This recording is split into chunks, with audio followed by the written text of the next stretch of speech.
una vez más es una bendición, una gran responsabilidad poder compartir con todos ustedes y ministrar la poderosa palabra del Señor, esta palabra que es viva y eficaz y más cortante que cualquier espada de doble filo, que penetra los huesos, las coyunturas, los tuétanos, discierne los pensamientos y las intenciones del corazón del hombre. Estamos aquí, es por misericordia de nuestro Señor, porque no es el que quiere ni el que corra, sino de Él que tiene misericordia, y Él nos ha mandado a predicar en tiempo y fuera de tiempo, a exhortar, a redarguir con toda paciencia y doctrina. Gloria a Dios. Es por ello que una vez más vamos a estar delante de ustedes, ante estos micrófonos, compartiendo esta palabra. Ya prácticamente es el quinto programa que hacemos sobre este libro de Apocalipsis, el cuarto en cuanto a la carta de la iglesia en Tiatira, la cuarta iglesia que vamos a estar desarrollando un estudio sobre el mensaje que le escribe el Señor a través del apóstol Juan, estando en la isla de Patmos.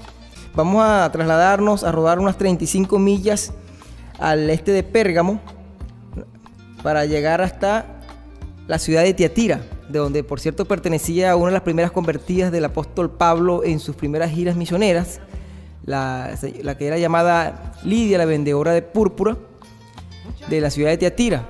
Bien, la iglesia en Tiatira, que por cierto es la carta más larga que se le escribe de las 7 iglesias que escribe el apóstol en Apocalipsis, el apóstol Juan, la más larga es la iglesia en Tiatira, y un contenido vamos a ver más adelante por qué es tan extensa esta carta.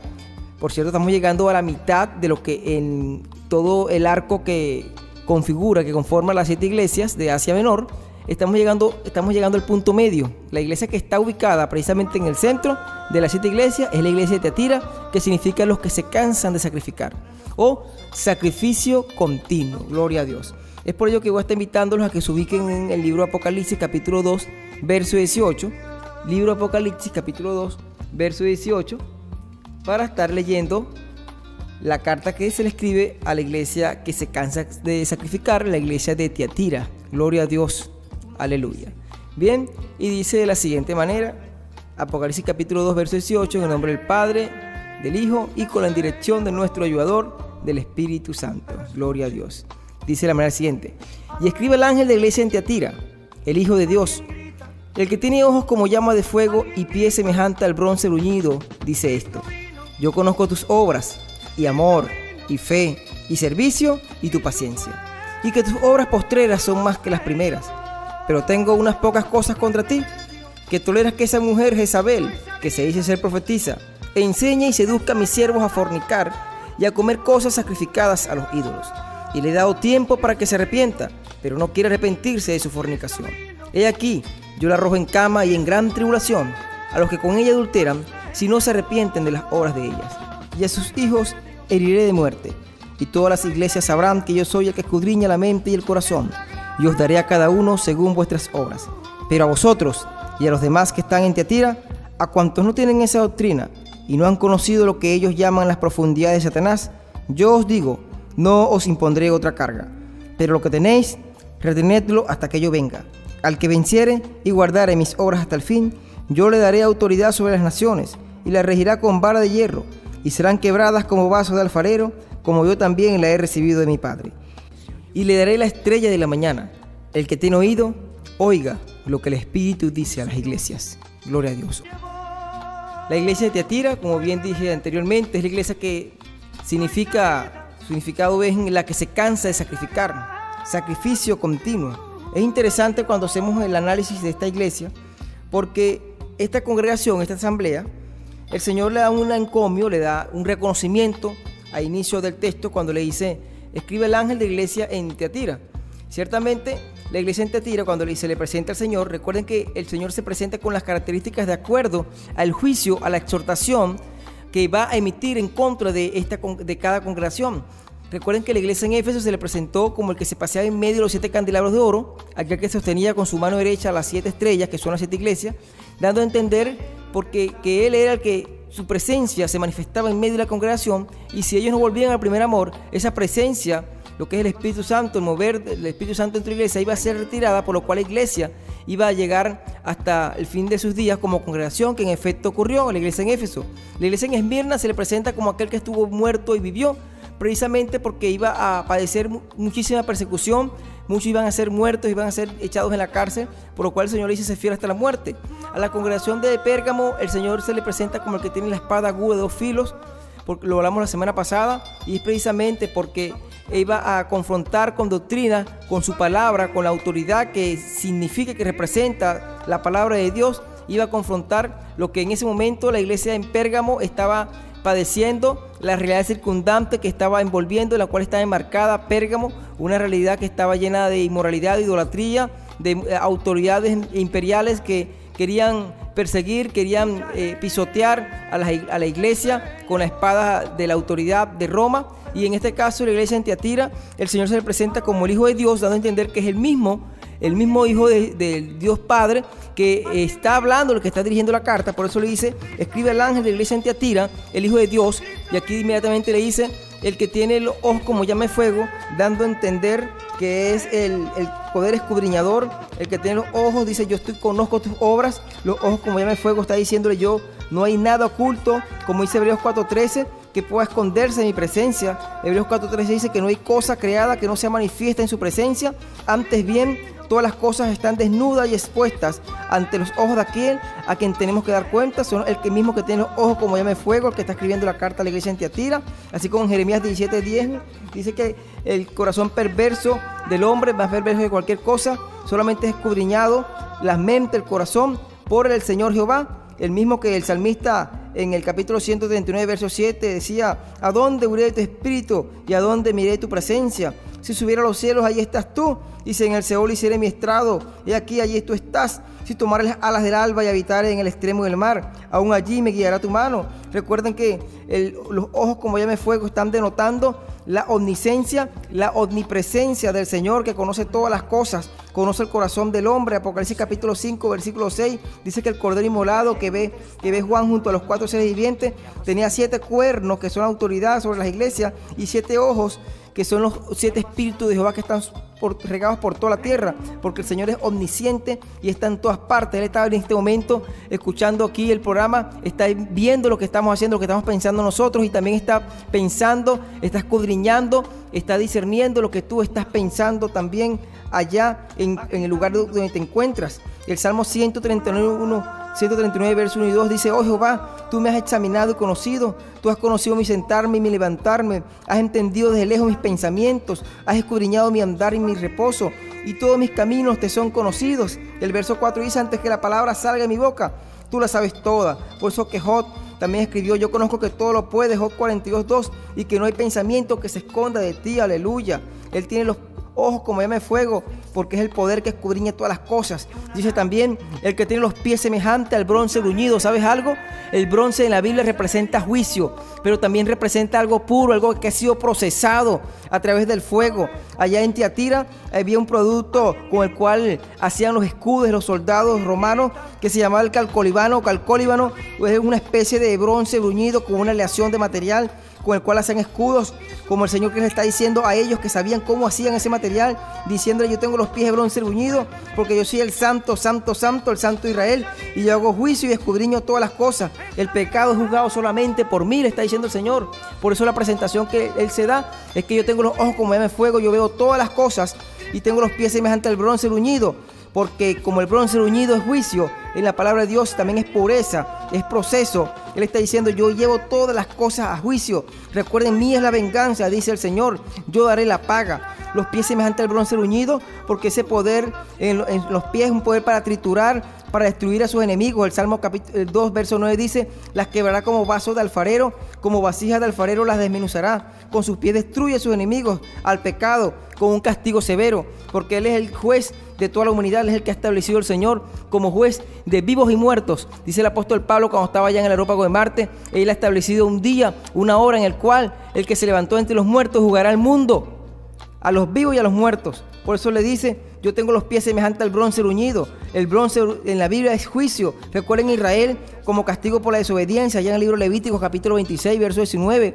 Él le decía: quebrantaré la soberbia de vuestro orgullo, y haré vuestro cielo como hierro y vuestra tierra como bronce. Cuando salieron del monte de Or, camino del Mar Rojo, Jehová los castigó. En número 21:9 usted puede leer: como una serpiente de bronce. El Señor estaba haciendo juicio por la murmuración y por la rebelión del pueblo de Israel. en Deuteronomio 32:35. Él le dice: mía es la venganza y la retribución. Por eso la presentación del Señor en la iglesia en Tiatira le está diciendo: yo tengo los ojos como llama de fuego, yo escudriño todas las cosas, no hay nada oculto ante mi presencia, está diciendo el Señor en la iglesia en Tiatira. No hay nada oculto. El escritor de los Hebreos fue más contundente, inspirado por el Espíritu Santo, cuando dice: pues conocemos al que dijo: mía es la venganza, yo daré el pago, dice el Señor. Y otra vez el Señor juzgará a su pueblo. Horrenda cosa es caer en manos del Dios vivo. Por eso el Señor le dice a la iglesia en Tiatira: yo tengo los ojos como llama de fuego, yo soy el Hijo de Dios, yo soy el que escudriña todas las cosas, y tengo los pies semejantes al bronce bruñido. Aleluya. Yo soy el que veo todas las cosas y yo hago el juicio, yo daré el pago, dice el Señor. Y dice más adelante: yo conozco tus obras. La omnisciencia del Señor nuevamente dice: yo conozco tus obras y tu amor, dice, y amor, y fe, y servicio, y tu paciencia, y que tus obras postreras son más que las primeras. Es interesante que destacar aquí la conjunción que el Señor hace cuando le dice: yo conozco tus obras y amor, y fe, ahí en el griego kai, y servicio, y tu paciencia. La conjunción se repite porque el Señor está resaltando que Él en su omnisciencia, Él conoce su proceder, Él conoce todas las cosas que está haciendo su iglesia, porque Él es el que se pasea en medio de los 7 candelabros de oro. Él es el que sostiene las 7 estrellas con su diestra, con su mano derecha. Él es omnisciente, Él está en todas partes. Dice: yo conozco tus obras y amor, y fe, y servicio. La iglesia en Tiatira, ¿sabes? La iglesia en Tiatira era una congregación que trabajaba bastante, trabajaba muchísimo. Vean el contraste con la iglesia en Éfeso, que trabajaba arduamente también por el nombre del Señor. El contraste se presenta en que la iglesia en Éfeso había dejado su primer amor. La iglesia en Éfeso había mermado, había quizás dejado de trabajar como al principio, con el primer amor que la caracterizó los primeros años, mientras que la iglesia en Tiatira, el Señor está diciendo que sus obras postreras eran más que las primeras. Otra versión dice: tus últimas obras son más numerosas que las primeras. Es decir, lo que se había perdido en la iglesia en Éfeso, que era el primer amor, en la iglesia de Tiatira se había mantenido. Por eso que las obras eran cada vez mayores. Y es importante destacar aquí que la iglesia de Tiatira había trabajado en sus obras, tenía amor, tenía frutos del Espíritu Santo, que aparece en Gálatas capítulo 5, verso 22. Porque el amor y la fe y la paciencia que está hablando el Señor aquí en la iglesia en Tiatira son frutos del Espíritu Santo, junto con la bondad, la benignidad, la mansedumbre, la templanza. Es una iglesia que tenía mucho amor, y es importante destacarlo, porque era una iglesia que trabajaba dentro de sus obras, había manifestado amor. O sea, la fe con la cual ella trabajaba en la obra del Señor era acompañada de amor, así como escribió el apóstol Santiago cuando le decía que la fe sin obras es muerta. Pues la iglesia en Tiatira estaba trabajando, tenía obras y las venía acompañando con amor y con fe. Es decir, una iglesia que trabajaba, que se daba en la obra, que se preocupaba por la condición de los hermanos. Algo que está ocurriendo en muchas iglesias hoy en día y con mucha preocupación, lo digo, y es precisamente la indiferencia que presentan muchas congregaciones, grandes, pequeñas y medianas, en cuanto a la necesidad que hay entre los hermanos, y no había una manifestación de amor hacia el prójimo en esa parte.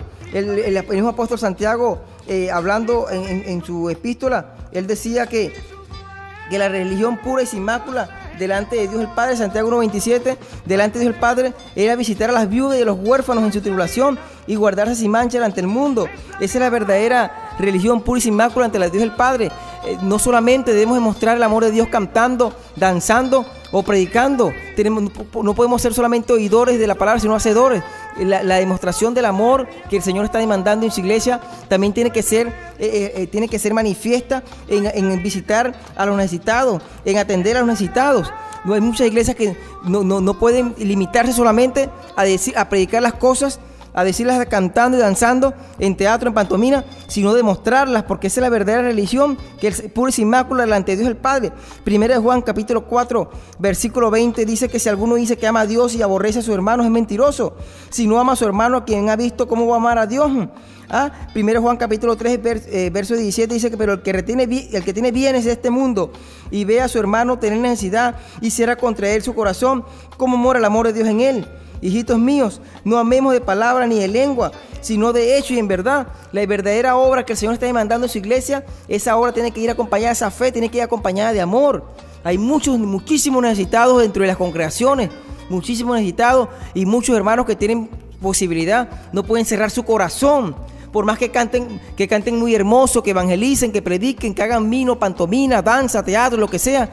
No, ellos tienen que demostrar el amor verdaderamente es cuando se dan, cuando prestan atención a su hermano. El apóstol Santiago en esto fue muy contundente, y esto de hecho le costó la vida, porque con esto ofendió a los líderes religiosos. Recuerden que Santiago era presidente del concilio de Jerusalén, y fue el mismo concilio, los mismos líderes que lo apedrearon, lo lanzaron del pináculo y lo remataron en el suelo por hablar estas cosas que eran ofensivas, porque la iglesia no estaba amando de hechos, sino solamente de palabras. Santiago 2:15 dice que si un hermano o una hermana tiene necesidad del mantenimiento cada día y acude a otro hermano y solamente voy a orar por ti, hermano, vete que yo oro por ti para que la nevera tenga comida. No, hermano, el amor de Dios se refleja verdaderamente es cuando nosotros podemos atender a nuestros hermanos. Hay muchísimos hermanos con necesidad en las congregaciones.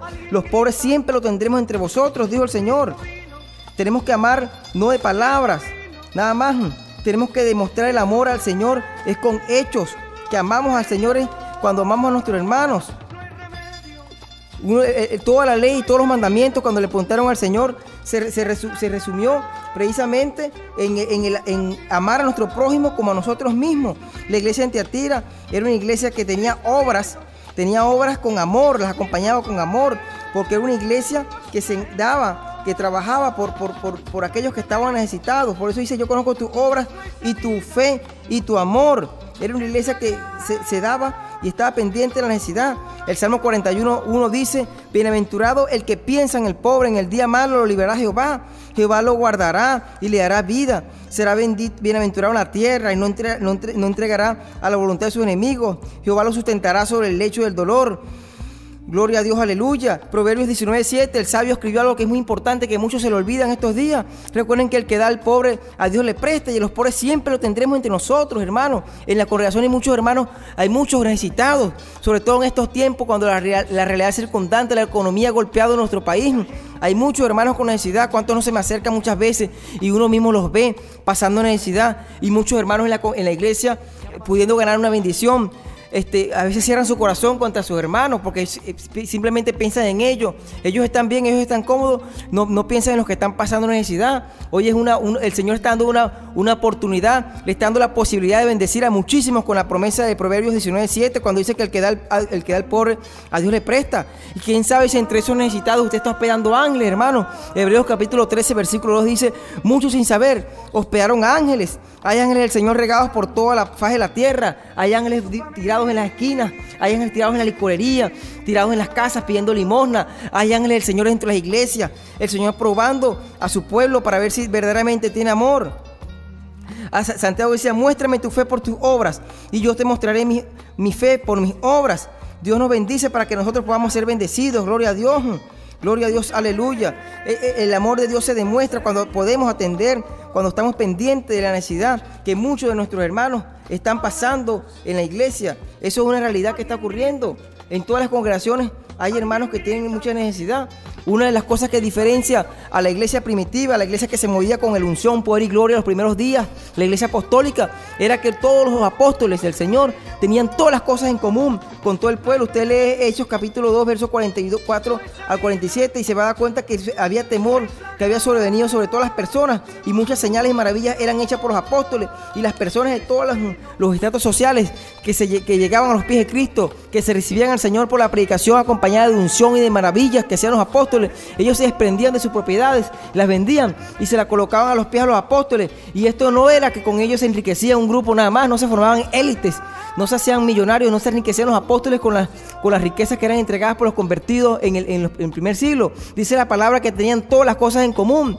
Y una de las cosas que dista mucho, que confronta y que contraría asimétricamente, es que los que se dicen ser apóstoles modernos no tienen nada, pero nada en común con el resto del pueblo. Porque los apóstoles modernos son personas encumbradas, personas que se han enriquecido, personas que tienen un nombre y una posición en la sociedad económicamente, porque precisamente no han dado todas las cosas que han recibido, no las tienen en común con el pueblo. La iglesia apostólica veía bien en el libro Hechos de los Apóstoles, la unidad dentro de la iglesia apostólica, dentro de la iglesia primitiva. La unidad era que tenían todas las cosas en común, tanto los apóstoles como el pueblo, todas las cosas en común. Y es algo que ahorita en la iglesia, un egoísmo tremendo que se hace manifiesto y es muchas veces criticado, y también le ha sido de tropiezo para que muchos salgan, es precisamente que no se ha acompañado la fe, el servicio, las obras dentro de la congregación, no se ha acompañado de amor. Gloria a Dios, yo bendigo a aquellas, Dios bendiga a todas esas iglesias que se han esmerado, que se han preocupado por atender las necesidades de los que están dentro de la congregación, no solamente los que están dentro. Hay iglesias que tienen jornadas evangelísticas donde ellos se encargan de repartir inclusive comidas a las personas necesitadas para que el mensaje del evangelio esté acompañado de amor y de obras. Cuesta desprenderse muchas veces para bendecir a las personas, pero hay promesas en la palabra. Recuerden el Salmo 41, bienaventurado el que se acuerda del pobre, Jehová lo librará en el día de la angustia. Ahorita en nuestro país hay mucha angustia y mucho clamor en las calles precisamente por la realidad económica, social que estamos atravesando, por esta transición, por esta coyuntura histórica que estamos atravesando, donde el Señor está probando primeramente a su iglesia para que la iglesia madure, porque estas situaciones, las situaciones de persecución, de escasez, de necesidad, al igual que ocurrió en el pueblo de Israel, también en la iglesia en los primeros 3 siglos, lo que permite es que la iglesia madure y pueda aprender a atender las necesidades y acompañar lo que es el servicio, la fe, las obras que hacen el evangelismo, acompañadas de amor, como ocurrió en la iglesia en Teatira. Por eso le dice: yo conozco tus obras y amor y fe y tu servicio, y que tus obras postreras son más que las primeras. Teatira era una iglesia que iba creciendo en obras, no se quedaba, no se estancaba en obras. Era una iglesia que iba creciendo en la predicación del evangelio, pero también en la consumación de las obras de amor, de fe y de servicio. Gloria a Dios. Recuerden el Señor en Mateo 25, lea el capítulo 25, verso 31 adelante, cuando Él dice que en el día del juicio de los creyentes, en el Bema, también en el juicio final le dirá a los que hicieron buenas obras: porque tuve hambre y me diste de comer, tuve sed y me diste de beber, fui forastero y me recogiste, estuve desnudo y me cubriste, enfermo y me visitaste, en la cárcel y viniste a mí. Entonces los justos le responderán: Señor, ¿cuándo te vimos enfermo, sediento, hambriento, forastero, en la cárcel y vinimos a ti? Dice: por cuanto lo hiciste a uno de estos mis pequeñitos, a mí me lo hiciste. Y muchos se presentarán también, aquellos que no les gusta atender a los hermanos, aquellos que se hacen indiferentes cuando ven necesidad en la calle, en la iglesia. Recuerda que todas estas cosas las está viendo el que tiene los ojos como llama de fuego, el que tiene los pies semejantes al bronce bruñido, delante del cual te vas a presentar un día. Procura con diligencia presentarte delante de Dios aprobado, como obrero que no tiene que avergonzarse, que usa bien la palabra de verdad y que acompaña esa palabra de verdad, la acompaña con obras, con amor, con fe y con servicio. Aleluya.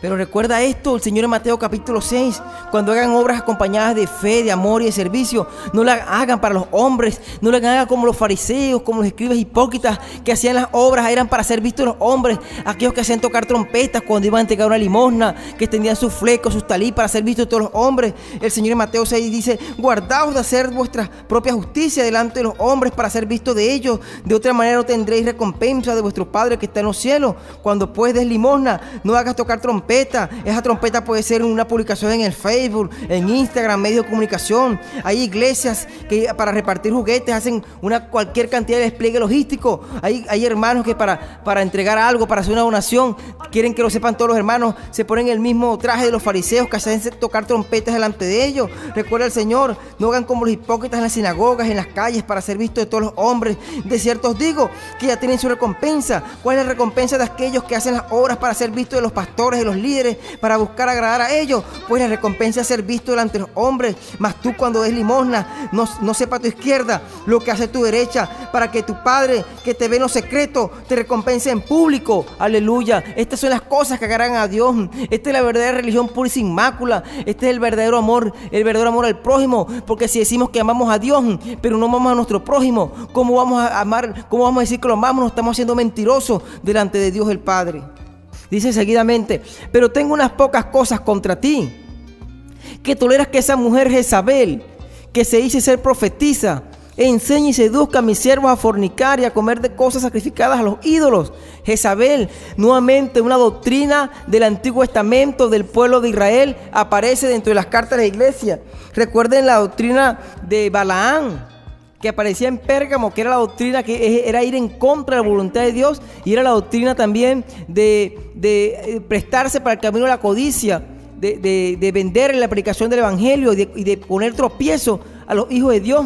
Lo que en el hombre representa la doctrina de Balaam, en la mujer representada por la doctrina de Jezabel. Pero déjame decirte que la doctrina de Jezabel es mucho más peligrosa que la doctrina de de Balaam, porque mientras Balaam asesoraba, orientaba, aconsejaba al rey Balac a cómo hacer tropezar, a cómo hacer desviar a Israel, Jezabel tenía autoridad y ordenaba ejecutar tropiezos para Israel. En ese caso, perseguir a los profetas, porque algo que representa y que simboliza principalmente la doctrina de Jezabel, ¿sabes qué es? Es que la doctrina de Jezabel, cuando entra dentro de una congregación, es perseguir la verdadera profecía. Así como Jezabel, la esposa de Acab, aquella sacerdotisa de Baal, esta mujer, así como perseguía a los profetas, como persiguió a Elías en las congregaciones, esto simboliza aquella doctrina que persigue la verdadera profecía, que persigue a los verdaderos profetas de Dios, que persigue a aquellos que se levantan con palabras proféticas dentro de las congregaciones. Son perseguidos por las doctrinas jezabélicas, porque la doctrina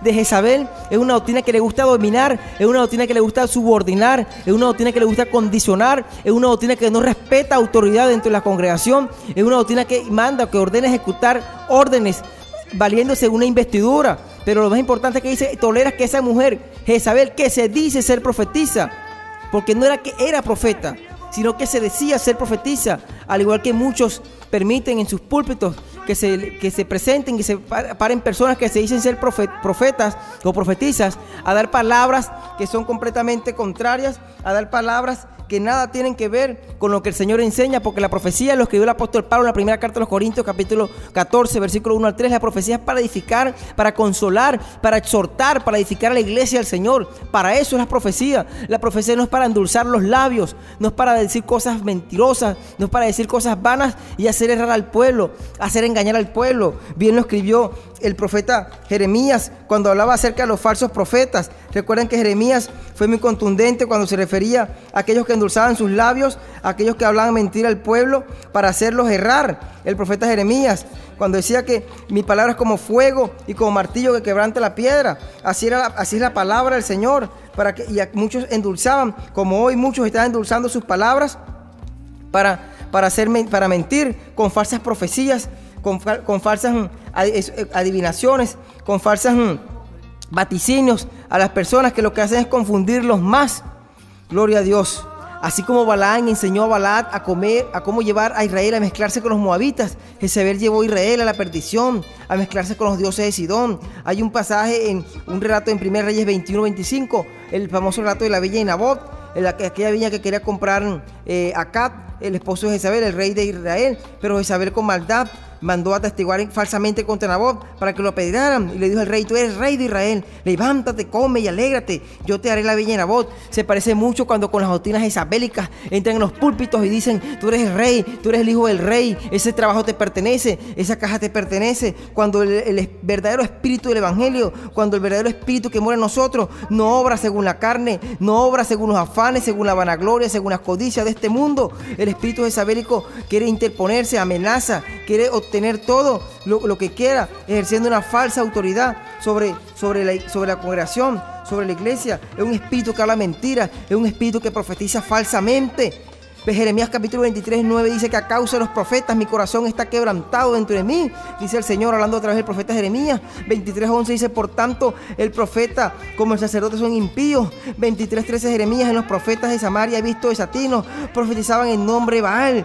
23:29 no es mi palabra como fuego y martillo que quebranta la piedra. Por tanto de aquí que yo estoy contra los profetas, dice Jehová, que hurtan mis palabras cada uno de sus más cercanos. Hay gente que copia palabras, que memoriza palabras para profetizar falsamente, para acariciar el oído de las personas en las congregaciones y decirle las cosas que Jehová no le ha mandado decir. Decirle: tú eres grande, tú eres un campeón, este es tu año, este es tu tiempo, el Señor te va a dar esto, el Señor te va a dar aquello, cuando la palabra del Señor es como un martillo es como fuego que quebranta, que consume aquello que no le agrada al Señor, aquello que contrita el Espíritu Santo. Esa es la verdadera palabra del Señor. Y aquí dice Jehová: yo estoy contra los que endulzan sus labios y dicen: él ha dicho, te haré millonario, te enviaré a las naciones. Y aquí dice Jehová: yo estoy contra los que profetizan sueños mentirosos y los cuentan y hacen errar a mi pueblo. Ese es el espíritu jezabélico. Persigue, hace callar la verdadera profecía, hace callar y hace huir, hace que se escondan los verdaderos hombres de Dios que vienen con palabra profética para su iglesia y comienza a hablar falsamente. Por causa de estas esta doctrina jezabélica, por causa de estos falsos profetas, está teniendo cumplimiento, como está escrito en Romanos 2:24 y en Isaías capítulo 52, verso 25. El nombre de Dios es blasfemado entre los gentiles. ¿Sabes, iglesia, hermano y amigo que estás escuchando? Esta doctrina jezabélica, que es la doctrina que quiere dominar, quiere ser cabeza de hogar, así como era Jezabel con Acab, es también no solamente dentro de una iglesia del Señor. Hay un caso en los evangelios cuando Herodes Antipas, su mujer, aquella también lo convenció para pedir la cabeza de Juan el Bautista, pero también lo que es la doctrina jezabélica ha entrado dentro de lo que es los gobiernos mundiales, en muchos sistemas, porque Jezabel representa también lo que son las doctrinas del mundo. Hay muchos regímenes totalitarios, regímenes dictatoriales, comunistas, donde el totalitarismo que habla de la anarquía, de obtener las cosas, de aquello que dicta sentencia, que extorsiona, que obliga, que prácticamente lleva a la ciudadanía a una presión, a casos parecidos como la expropiación que se le hizo a Nabot de su viña. También ha estado presente a lo largo de la historia en muchos gobiernos mundiales, como el de Mussolini, como el de Hitler, en imperios enteros que la anarquía ha reinado. La doctrina jezabélica ha entrado también tomando forma en los gobiernos mundiales. Esta doctrina, cuando entra en la iglesia, también para justificar todas sus enseñanzas de corrupción, de aberración, de fornicación con las enseñanzas del mundo, justifican con la palabra. Se oyen frases como que ya no vivimos en la ley, sino que vivimos en la gracia. Ya el pecado, cuando el pecado abundó, sobreabundó la gracia, y comienza a hablar es que Dios es amor para que pueda justificar y para que pueda tener cabida dentro de las congregaciones en todo lo que es las doctrinas del mundo, olvidando que Dios es misericordioso, y Dios es esa ira contra los pecadores, contra los impíos todos los días. Ciertamente Dios es amor, como está escrito, es un Dios de amor, pero también es fuego consumidor, y es un Dios que en ninguna manera tendrá por inocente al culpable. Dios es justo, es juez justo, que está irado contra el pecador, contra el impío todos los días, que si no se arrepiente, él afilará su espada, armado tiene su arco ya y lo ha preparado. Romanos 6:23 dice que porque la paga del pecado es muerte. Hebreos 10:26-32 dice que ya no podemos pecar voluntariamente después de haber llegado al conocimiento de la verdad, porque ya no queda más remedio por los pecados, sino una horrenda expectación de fuego que ha devorado al adversario. Esta doctrina jezabélica también se caracteriza por querer tener siempre la razón, por no querer ser corregida, por decir que lo que ella dice es lo correcto. Sabes que esto nace cuando en el 538 el emperador Justiniano declaró que el obispo de Roma era el que corregía las herejías y no se equivocaba, lo que también hizo el Papa Pío IX con la infalibilidad del Papa, una forma de infalibilidad temprana de la cual Martín Lutero confrontó con sus 95 tesis con la famosa sole, que es solo la escritura y no la autoría papal, que siglos después en los concilios fue discutido. En el concilio de Vaticano I de 1870 se estableció como doctrina dogmática por el Papa Pío IX, pero que a su vez el que no se equivocan los líderes también es copiado de la tradición hebrea rabínica, donde los intérpretes escribas de la ley, aquellos que confrontó el Señor en Mateo 23, que se sentaban sobre la cátedra de Moisés, no se podían equivocar, porque la doctrina jezabélica reclama, aparte de la autoridad, reclama que ella no puede nunca equivocarse, persigue la verdadera profecía, seduce y enseña al pueblo de Dios a cometer fornicación, una fornicación doctrinal, a mezclarse con las doctrinas del mundo, muy parecido a lo que hacía Balaam.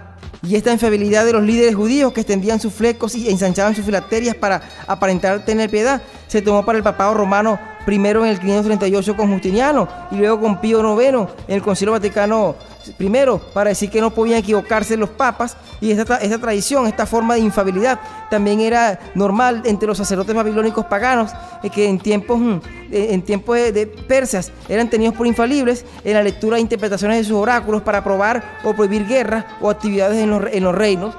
Fíjense el origen de lo que es la infalibilidad, el no equivocarse, que actualmente sostienen los papas y que se ha infiltrado en muchas iglesias, donde no dejan ser corregidos muchos líderes cuando comienzan a mezclar y a enseñar cosas doctrinales que son del mundo en los púlpitos y en los altares. Dice seguidamente en el capítulo 2, verso 21, y le he dado tiempo para que se arrepienta, pero no quiere arrepentirse de su fornicación. ¿Sabes? El Señor es paciente. En Éxodo 34, 6 al 7 dice que Él es un Dios tardo para la ira y grande en misericordia. Es un Señor paciente. El apóstol Pedro, escribiendo en su segunda carta, capítulo 3, versículo 9, dice que el Señor no retiene su promesa como algunos tienen por tardanza, sino que es paciente para con todos, no queriendo que ninguno se pierda, sino que todos procedan al arrepentimiento. Allá en el libro de Génesis, capítulo 6, dice que no contenderá el Señor para siempre con el hombre. El Señor siempre da tiempo, Él extiende su misericordia, esperando que se arrepienta, que haya un cambio en que puedan volver a las sendas antiguas, como en el caso en Tiatira. Él dice que le ha dado tiempo para que se arrepienta, como el Señor está dando tiempo hoy a muchísimas congregaciones, a muchísimas iglesias, a muchísimos siervos de Dios, a muchísimos ministros. Le está dando tiempo para que se arrepientan de estar practicando las doctrinas isabélicas, de haber fornicado con doctrinas del mundo. Pues se le ha dado tiempo para que se arrepienta. El Señor es un Dios tardo para ir a grande misericordia. Él da un espacio de tiempo para que puedan regresar a las sendas antiguas. Dice luego en el verso 22: y aquí yo la arrojo en cama y en gran tribulación a los que con ella adulteran, si no se arrepienten de las obras de ellas. ¿De las obras de quién? De las obras isabélicas. ¿Sabes? La doctrina de Isabel trae muerte espiritual, trae enfermedad espiritual en las congregaciones. Cuando leemos en el contexto de lo que era la iglesia en Tiatira, la iglesia que representa la era del oscurantismo, aquel periodo que abarca desde el periodo de Constantino hasta la reforma de Martín Lutero, vemos que la iglesia en Tiatira, el Señor le da una advertencia, dice que a sus hijos heriré de muerte, y todas las iglesias sabrán que yo soy el que escudriña la mente y el corazón, y os daré a cada uno. Dice: he aquí yo la arrojo en cama y en tribulación a los que con ella fornican, si no se arrepienten de las obras de ellas. Cuando leemos el contexto histórico, vemos que el Señor, durante este periodo del oscurantismo que representa a la iglesia de Tiatira, hubieron muchísimas plagas que golpearon con mucha fuerza a lo que fue el periodo del oscurantismo. Prácticamente teniendo un cumplimiento profético impresionante, cuando el Señor le dice que yo las arrojaré en cama y en gran tribulación. Precisamente durante este periodo de Tiatira fue cuando vinieron las plagas más terribles que ha tenido la humanidad en cuanto a enfermedades. No sé si recuerdan la plaga de la peste bubónica, la peste de las ratas, la Yersinia pestis, que fue precisamente sobre la era medieval que representa Tiatira, que acabó con la tercera parte de la población de Europa. Antes de ella fue también la plaga Justiniano, que prácticamente mató a miles en Asia del Norte, en África, en Arabia y parte de Europa, principalmente el imperio bizantino y Justiniano, precisamente 3 años antes de que se declarara la infalibilidad del obispo de Roma. El Señor dice que iba a arrojar en cama y en gran tribulación, iba a enfermar a los que seguían practicando las doctrinas isabélicas. Recuerden la advertencia, la palabra que da el apóstol Pablo en 1 Corintios 11:26, cuando está hablando de lo que es la Santa Cena. Dice que antes de probarla, antes de uno entrar en la Santa Cena, que nos probemos cada uno, nos escudriñemos, para que no tomamos indignamente la cena del Señor. Por eso es que dice que había muchos debilitados y enfermos en la congregación, y otros ya habían muerto prematuramente, que es la traducción más exacta cuando dicen y otros ya duermen. Hay un caso en 2 Corintios capítulo 5, versículo 5, de aquel creyente que estaba practicando incesto en primer grado. Cuando usted lee el verso 1 del capítulo 5 de Corintios, que dice que había uno que estaba viviendo con la mujer de su padre una especie de incesto. Dice en el verso 5 que el tal se ha entregado a Satanás para destrucción del cuerpo, a fin de que el alma sea salva en el día del Señor. Aquí Dios está advirtiendo, le está diciendo a la iglesia que si no se arrepiente de las obras isabélicas, de las doctrinas isabélicas, iba a ser entrada en cama, iba a ser llevada a cama y en gran tribulación. El Señor está diciendo que iba a castigar, iba a tener venganza de aquellos que practicaran las doctrinas isabélicas. Dice: y a sus hijos heriré de muerte, y todas las iglesias sabrán que yo soy el que escudriña la mente y el corazón, y os daré a cada uno según su obra. Recuerden en la carta del apóstol Pablo a la iglesia en Corinto, primera carta, capítulo 3, versículo 16, dice que no sabéis que sois templo de Dios, y si alguno destruyera el templo de Dios, Dios lo destruirá a él, porque el templo de Dios, el cual sois vosotros, santo es. Aquellos que se pretenden destruir el cuerpo de Dios, haciéndolo fornicar con doctrinas del mundo, Dios les está diciendo que los pueda arrojar en cama. Recuerden que el templo de Dios es donde mora el Espíritu Santo, nuestro cuerpo, y cuando nosotros nos mezclamos con doctrinas del mundo, el Señor está advirtiendo que podemos ir a cama, podemos ser atribulados por cuanto hemos destruido el templo del Señor, mezclando, trayendo doctrinas del mundo, profanando el nombre del Señor en medio de su templo, que es nuestro cuerpo. Nuevamente se pone manifiesto que la venganza solamente le pertenece al Señor, es el que da el pago, como está escrito en Deuteronomio, en Hebreos 10:30, Él da el pago, mía es la venganza, dice el Señor. Él está diciendo que Él va a castigar a aquellos que fornican con las doctrinas isabélicas del mundo, aquellos que han traído, han mezclado las doctrinas del mundo, la han llevado a la iglesia. Él está diciendo que van a ser arrojados en gran tribulación, van a ser enfermados. El Señor está dando tiempo para que se arrepientan a todos aquellos que están predicando las doctrinas del mundo. Dice el verso 24: pero a vosotros y a los demás que están en Tiatira, a cuantos no tienen esa doctrina y no han conocido lo que ellos llaman las profundidades de Satanás, yo os digo, no os impondré otra carga Aquí en este versículo el Señor está queriendo decir que aquellos que no se habían corrompido con las doctrinas del mundo, pero ahora se habían consolidado, y aquí el Señor las llama a las profundidades de Satanás. Cuando vemos la evolución cronológica, la evolución que había tenido esta profundidad de Satanás en la iglesia, vemos cómo en la iglesia en Esmirna primeramente, ya Satanás había establecido sinagogas, la blasfemia de los que se dicen ser judíos y no lo son, sino sinagoga de Satanás. Después en Pérgamo, de sinagogas, había establecido un trono cuando le dice: yo conozco dónde moras, donde está el trono de Satanás. Cuando ya en Esmirna había sinagogas y en Pérgamo había establecido un trono, ahora en la iglesia en Tiatira, a través de las doctrinas isabélicas, las doctrinas del mundo, ya no había sinagogas ni habían tronos, sino que las profundidades de Satanás, los llamados secretos de Satanás, se habían infiltrado dentro de la iglesia. ¿Y qué son los secretos de Satanás? Bien, estas profundidades de Satanás que el Señor reprenda son aquellos códigos ocultos, aquellos códigos gnósticos, aquellos códigos satánicos que Satanás ha infiltrado dentro de la iglesia a través de lo largo de la historia. Sabes que los códigos de Satanás, las profundidades de Satanás, son muchas cosas. Es música, es moda, es lenguaje, es vestido. Todas estas cosas que el mundo con moda ha infiltrado dentro del cristianismo, dentro de las congregaciones, son practicadas abiertamente, sin escueto y sin reserva dentro de las iglesias, ante la mirada indiferente de los pastores. Las profundidades de Satanás es una forma de vida, no solamente es música, moda, tradición, es costumbre, es simbología, es parafernalia, es todo lo que tiene que ver, todo lo relacionado al mundo. Muchos cristianos que andan indagando en astrología, en zodiacos, en cartomancia, en quiromancia, están indagados en las profundidades mismas de Satanás. Los conocimientos de Satanás que habla aquí en el contexto, el apóstol Juan, inspirado por el Espíritu Santo, son aquellas doctrinas que estaban llegando del catolicismo, que habían exportado, que habían traído, que habían transculturado de las corrientes paganas de Grecia, de Asiria, de Roma, de Mesopotamia. La cruz invertida, el Tau, el ojo que todo lo ve, los templarios, todas esas cuestiones, esos códigos que habían llegado, que estaban infiltrándose a la iglesia cristiana, esos mismos códigos. Sabes que las iglesias satánicas, el Señor reprenda al diablo, fundada en 1929, el 31 de octubre por Anton Sandor Lavey, y los libros de Aldous Crowley al principio del siglo XIX, los iniciados para poder entrar en lo que era el satanismo, ellos comenzaban primero a indagar y a explorar lo que ellos mismos habían llamado las profundidades de Satanás. Las profundidades de Satanás son los códigos, son conocimientos, simbología que han entrado dentro de la iglesia, han entrado en música, han entrado en vestimenta, han entrado en forma de hablar, pero eso no es nuevo. El libro de Eclesiastés, Salomón dice en el capítulo 1, verso 9 y 10, que no hay nada nuevo debajo del sol. Algo que se piensa que es nuevo, ya tiene tiempo, ya pasó en los siglos anteriores, y así mismo ocurría con las profundidades de Satanás. Todos los nombres, todas las deidades paganas que el catolicismo había colocado dentro de la iglesia desde Constantino hasta nuestros días, cambiando el nombre a Tamuz, a Ninro, a Semiramis, por María, por Jesús, por Dios Padre, por el Espíritu Santo, cambiando el nombre, lo que hace ahorita el catolicismo romano en Venezuela, que tienen las deidades representadas en el templo santero, como Changó, que es Santa Bárbara, María Leonza, que es la Virgen del Valle, el Señor reprenda al diablo. Esos son profundidades de Satanás, esos son los códigos satánicos que muchos jóvenes en la iglesia, por desconocimiento de la palabra, como dice el Señor, por falta de conocimiento, por donde la palabra de Dios es ignorada, el pueblo perece por falta de conocimiento, han permitido que las profundidades de Satanás entren dentro de las iglesias. Muchos por falta de discernimiento, por falta de escudriñar las escrituras, muchos hablan con un lenguaje metafísico, con un lenguaje de misticismo occidental, con un lenguaje de cargas de meditación trascendental, con un lenguaje y manifestaciones de hinduismo kundalini, con un lenguaje de corrientes del budismo mahayana, theravada, del Nichiren Sochuso Kagakkai,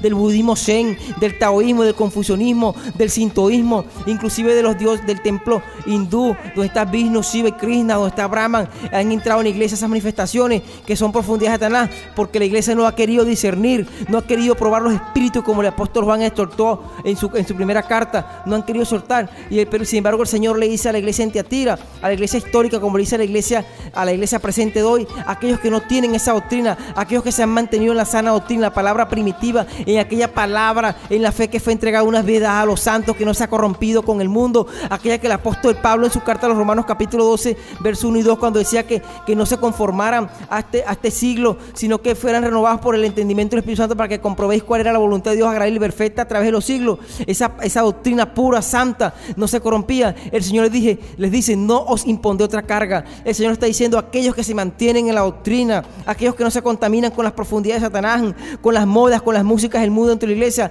y le dice, yo no os impongo otra carga. Dice el verso 25, pero lo que tenéis, retenedlo hasta que yo venga. Al que venciere y guardare mis obras hasta el fin, yo le daré autoridad sobre las naciones y les regirá con vara de hierro y serán quebradas como vaso de alfarero, como yo también las he recibido de mi Padre. ¿Sabes? El Señor está diciendo: lo que tenéis, retenerlo. No lo mezcles. No permitas que la doctrina de Balaam, que la doctrina de Jezabel lleguen a la iglesia. Retén la palabra que tienes, la fe que fue entregada a los santos, reténla. No la sueltes, porque el Señor dice: al que venciere y guardare mis obras hasta el fin, yo le daré autoridad sobre las naciones. Yo sé que este versículo ha sido tergiversado, ha sido distorsionado, ha sido virtualizado por la famosa teología del reemplazo, donde dicen que la famosa enseñanza del reino ahora, dicen que están reclamando autoridad sobre las naciones en este momento, están reclamando tomar los puestos políticos, están reclamando que la iglesia asuma los cargos políticos, asuma las asambleas, asuma las presidencias, las gobernaciones, la alcaldía. ¿Sabes que esta palabra se refiere, cuando había hablado en el Salmo 2, verso 8, cuando está hablando es del reino milenial, cuando se establecerán tronos? Dice el capítulo 20 del libro Apocalipsis que cuando el diablo se ha atado por 1000 años, durante el milenio, el Señor va a establecer tronos y le va a dar facultad para que los que se sienten en aquellos tronos puedan juzgar junto con el Señor en aquel milenio. Pero dice más adelante: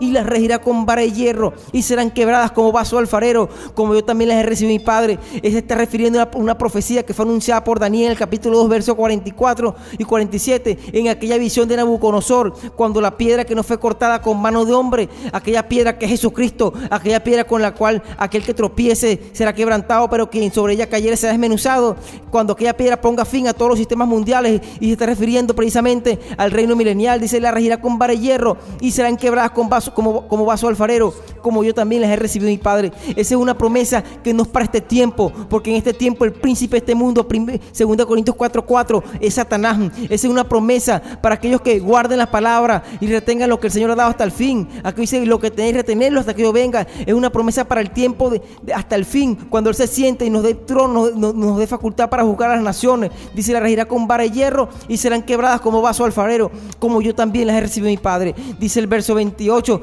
y le daré la estrella resplandeciente, la estrella de la mañana, la estrella de Jesucristo. Dice que a vosotros, escribió Isaías, escribió Joel, a los que creemos, a los que tememos, brillará el sol de justicia. La estrella de la mañana es Jesucristo. Es la verdadera estrella de la mañana, que habla también Juan en el capítulo 22, verso 16. El linaje de David, la estrella resplandeciente de la mañana. Y cierra de esta manera: el que tiene oído oiga lo que el Espíritu dice a las iglesias. Nuevamente el Señor está restaurando a su iglesia, algo que se había perdido en el Génesis, cuando le dice: le daré autoridad sobre las naciones. Sabe que cuando el hombre y la mujer fueron creados en el huerto del Edén, el Señor le da autoridad para sojuzgar sobre las bestias, sobre el campo, enseñorearse sobre todas las especies, pero esa autoridad la perdió a causa de la desobediencia. Esa autoridad, déjame decirte que el Señor la va a restaurar ahora en su reino, a partir del reino milenial. Le va a dar autoridad a su iglesia sobre las naciones, pero realmente autoridad, esto no tiene que ver con postmilenialismo, no tiene que ver con el Kingdom Now, con la teología del reino ahora. Esto tiene que ver con una profecía que está guardada solamente para que los que retengan la palabra del Señor hasta el final. Aleluya, gloria a Dios.